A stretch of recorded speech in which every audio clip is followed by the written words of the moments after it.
Bienvenue au studio, je suis Alex Yemek et pour ceux qui ne me connaissent pas, je suis avocat, je suis aussi expert en philosophie et en théologie. Je n'ai pas souvent l'habitude de montrer de vidéos. Aujourd'hui, je vais prendre du temps pour montrer une vidéo parce que je me dis que ça peut peut-être changer notre manière de voir les choses en Afrique. Donc s'il vous plaît, je vous invite à suivre cette vidéo, puis après je vais donner mon point de vue. Merci. Les Noirs dansent.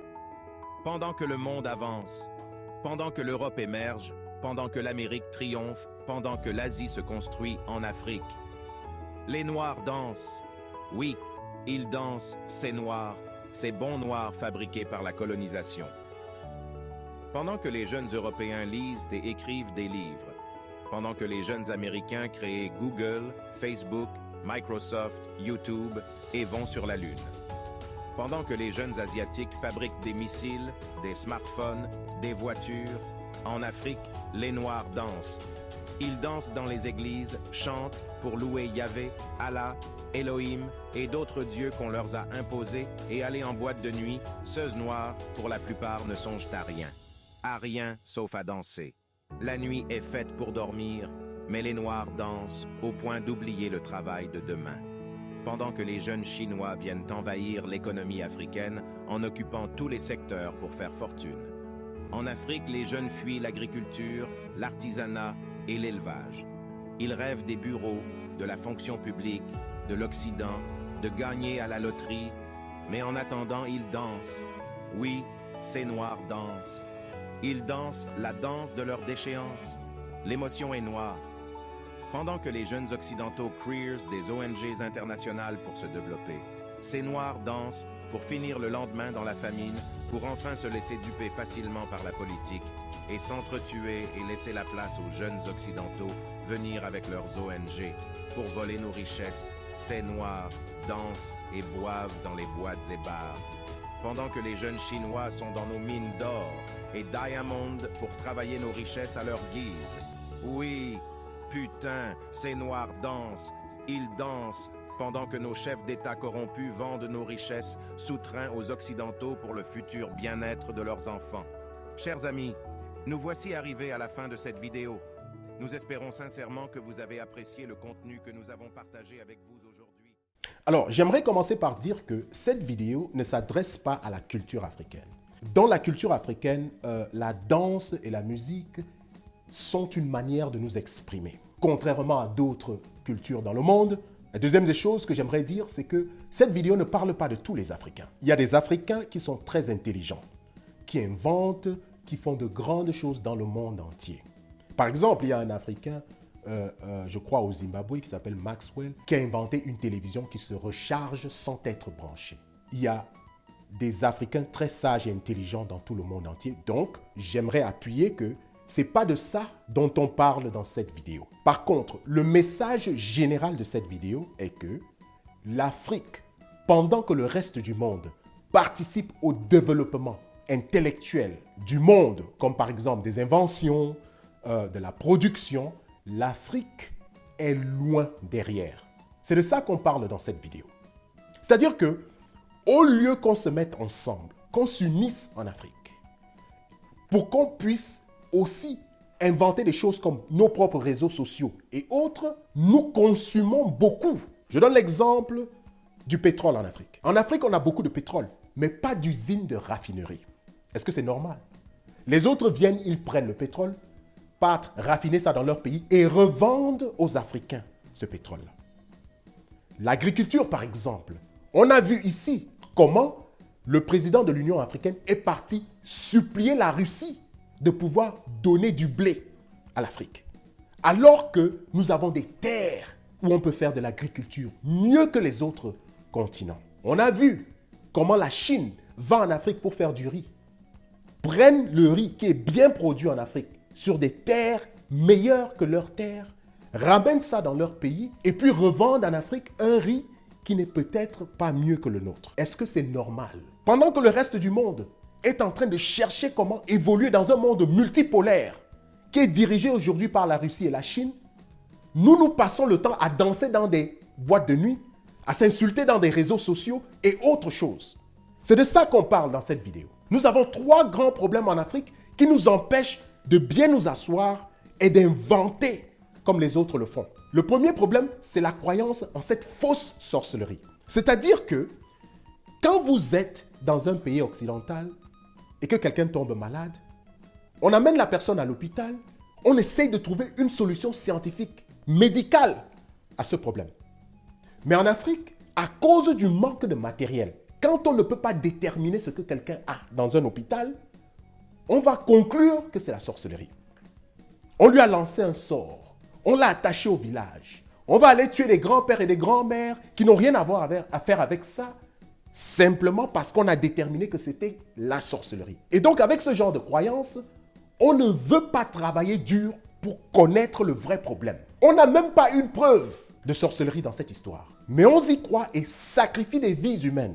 Le deuxième grand problème, c'est la naissance des églises par des faux pasteurs et des faux prophètes en Afrique. Ces gens se lèvent tous les jours et vendent des faux miracles et fausses prophéties aux Africains, qui, eux, en retour, donnent tout ce qu'ils ont dans ces églises. Parfois, ils n'arrivent même pas à manger à la maison. Mais il faut voir des dons financiers qu'ils donnent dans des églises où on leur promet que tout ce qu'ils ont besoin de faire, c'est de donner. Et ils recevront des richesses comme c'est écrit à la Bible. Fausse interprétation. Quand ces faux pasteurs et faux prophètes sont incapables d'apprendre le savoir-vivre à leurs fidèles, comment traiter l'être humain avec l'amour qui est le vrai message de la Bible, ils passent leur temps à arnaquer la population pour s'enrichir et acheter des jets privés et voitures de grande marque. Leurs fidèles, tous les jours, ils sont dans des églises au lieu d'être en train de chercher du travail. Le troisième problème que nous avons en Afrique aujourd'hui, c'est la venue des réseaux sociaux. On se pose des questions. Est-ce que cette technologie que nous recevons en Afrique aujourd'hui nous aide ou alors nous détruit encore plus? Parce que les influenceurs africains passent leur temps à s'insulter, à dénigrer leur propre culture et membres de famille, et puis à abrutir le reste de la population. Vous avez des soi-disant panafricanistes qui sont dans les réseaux sociaux, qui, au lieu de faire la promotion des réseaux sociaux africains, ils passent plutôt leur temps à insulter les colons qui leur ont donné les réseaux sociaux. Quand nous parlons comme ça, on dit que nous sommes des colonisés, on parle pour des colons. Alors que ces mêmes panafricanistes-là, ceux qui sont des patriotes africains, sont incapables d'utiliser leur popularité pour demander aux Africains d'inventer leurs propres réseaux sociaux. Ils utilisent les réseaux sociaux des colons pour insulter les mêmes colons. Si aujourd'hui, Facebook sanctionne l'Afrique et disent qu'il n'y aura pas Facebook en Afrique pendant une journée, vous verrez que ce seront ces mêmes panafricanistes-là qui vont se mettre à genoux pour supplier les mêmes colons qu'on leur donne des réseaux sociaux comme si c'était leur droit. Pourquoi? Parce que eux-mêmes utilisent ces réseaux sociaux-là pour s'enrichir. Alors on se demande, est-ce que ces réseaux sociaux que nous recevons nous aident vraiment ou alors nous abrutissent encore plus? Je vais donner l'exemple d'un artiste, influenceur camerounais qui est mort il y a de cela quelques jours. Il a eu un accident de voiture sur l'axe lourd Douala-Yaoundé. Alors on croirait que, avec cette mort, la plupart des célébrités camerounais et camerounaises vont se mettre ensemble pour faire au moins une lettre ouverte au gouvernement pour supplier le gouvernement d'arranger les routes au Cameroun. On croirait qu'ils auront même envie de demander une audience au gouvernement au nom de tous les Camerounais pour montrer au gouvernement camerounais que cet axe lourd-là, par exemple, tue des gens chaque semaine. On croirait qu'ils vont poser des questions au gouvernement. Comment faire pour changer le problème des routes au Cameroun? Mais bien au contraire, qu'est-ce que nous avons vu? Ces influenceurs aller filmer l'accident de cet artiste, exposer ça dans des réseaux sociaux pour se faire des vues. Quand ce ne sont pas ceux qui filment l'accident pour se faire des vues, vous avez ceux-là qui postent des vidéos pour dénigrer le mort. Ce qu'on entend, c'est que c'était un artiste qui était dans des loges, qui a signé un pacte avec le diable et aujourd'hui a eu ce qu'il mérite. Pas de respect pour le mort. On dit du n'importe quoi pour se faire des vues dans les réseaux sociaux. Et quand ce ne sont pas ceux-là qui dénigrent le mort, ce sont des faux prophètes et pasteurs qui viennent vous dire comment ils avaient prédit la mort de cet artiste à cause de sa mauvaise manière de vivre. Personne ne veut parler de l'état des routes au Cameroun. Pourquoi? Parce que ça ne donne pas de vues. Donc en Afrique, on se dit que la meilleure manière, c'est de vendre sa dignité dans les réseaux sociaux pour des miettes. Je vais finir par parler de la diaspora. Quand on croit que la diaspora africaine va nous apporter la positivité, pour le changement de l'Afrique.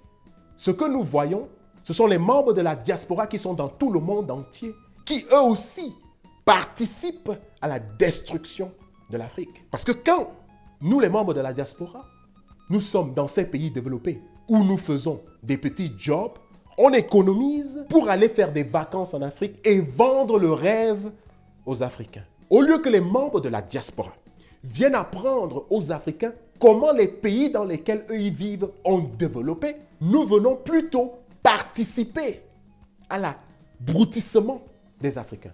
On continue d'encourager les choses que nous savons très bien qu'en Occident, ça n'a aucune importance. Comme par exemple les choses comme la sorcellerie. On en parle en Afrique, connaissant très bien qu'en Occident, ce sont des choses qu'on a déjà résolues et qui n'ont aucun effet. Au lieu que les membres de la diaspora prennent le temps de venir éduquer l'Afrique sur des problèmes sanitaires, on vient encore plutôt participer à ces problèmes sanitaires-là. Beaucoup de pays en Afrique continuent de faire des besoins en route, ce qui apporte des maladies. Comment est-ce que nous, les membres de la diaspora, pouvons aller en Afrique pour enseigner les Africains que ce que nous sommes en train de faire, ça ne nous aide pas. Bien au contraire, nous ajoutons aux problèmes sanitaires quand nous savons très bien que dans les pays où nous vivons, on ne peut pas faire ce genre de choses. Alors en ce moment-là, on se pose la question.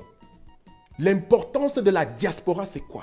Mes chers frères et sœurs africains, la question revient. Est-ce que la technologie que nous recevons en Afrique aujourd'hui nous abrutit encore plus? Est-ce qu'il faut qu'on interdise Facebook et TikTok en Afrique pendant une seule journée pour que nous puissions nous réveiller et dire que nous aussi, on va faire notre propre technologie? Est-ce qu'il faut que nous soyons sanctionnés comme on a sanctionné la Russie et les autres pays du monde pour que nous aussi en Afrique, que nous puissions nous réveiller et participer au développement du monde? Est-ce qu'il faut quelque chose de drastique et de grave pour que nous puissions comprendre que là où nous sommes en Afrique aujourd'hui, nous n'évoluons pas? Si par exemple, on demandait dans chaque pays africain que chaque élève qui reçoit son bac fasse 2 ans de services agriculture, comme par exemple ceux qui font des services militaires, est-ce que ça ne va pas aider l'Afrique à évoluer dans l'agriculture? Est-ce que nous aussi, on ne pourra pas utiliser cette agriculture pour nourrir le reste du monde si on ne peut pas le faire avec d'autres ressources naturelles? Mes chers frères et sœurs africains, si vous n'avez pas honte, moi j'ai honte pour nous.